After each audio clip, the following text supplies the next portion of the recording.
Ika-unang Timoteo Kabanata 3. Ito ay isang totoong kasabihan, kung ang isang tao ay maghangad ng katungkulan ng isang obispo, ay naghahangad siya ng isang mabuting gawa. Ang isang obispo, nga dapat ay walang kapintasan, ang bana ng iisang asawa, mapagbantay, mahinahon, may mabuting kaasalan, mapagtanggap sa mga panauhin, tumpak magturo, 3 hindi mahilig sa alak, hindi mapanakit, hindi matakos sa maruming kapakinabangan, kundi matyaga, hindi isang palaaway, hindi sakam.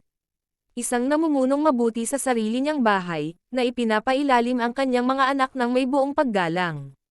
Pagkat kung hindi alam ng isang tao kung paanong pamunuan ang sarili niyang bahay, paano siyang mangangalaga sa simbahan, 3, ng Diyos. Hindi isang baguhan, na baka sa pag-angat na may pagmamalaki siya ay mahulog sa kahatulan ng dyablo. Bukod dito ay dapat siyang magkaroon ng isang mabuting ulat mula sa kanilang nasa labas, baka mahulog siya sa pagpula at bitag ng dyablo. Sa katulad na paraan ang mga diakono, 4, ay dapat nakagalang-galang, hindi dalawang dila, hindi mahilig sa maraming alak, hindi matakos sa maruming kapakinabangan. Na pinanghahawakan ang hiwaga ng pananampalataya sa isang dalisay na budi. At hayaan din na ang mga ito ay mapatunayan muna, saka sila hayaang gampanan ang katungkulan ng isang diakono, samantalang natagpuang walang kapintasan. Maging gayon din ang mga asawa nila dapat ay kagalang-galang, hindi mga mapanirang puri, mahinahon, matapat sa lahat ng mga bagay.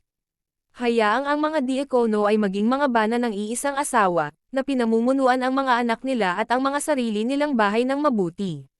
Pagkat silang gumaganap ng katungkulan ng isang diakono ng mabuti ay nagtatamo ukol sa kanilang sarili ng isang magandang antas, at dakilang katapangan sa pananampalataya na kay Kristo Jesus.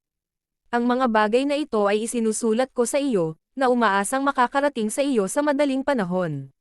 Ngunit kung matagalan ako, nang malaman mo kung paano kang nararapat umasal sa bahay ng Diyos, na ito ay ang simbahan ng buhay na Diyos, ang haligi at suhay ng katotohanan.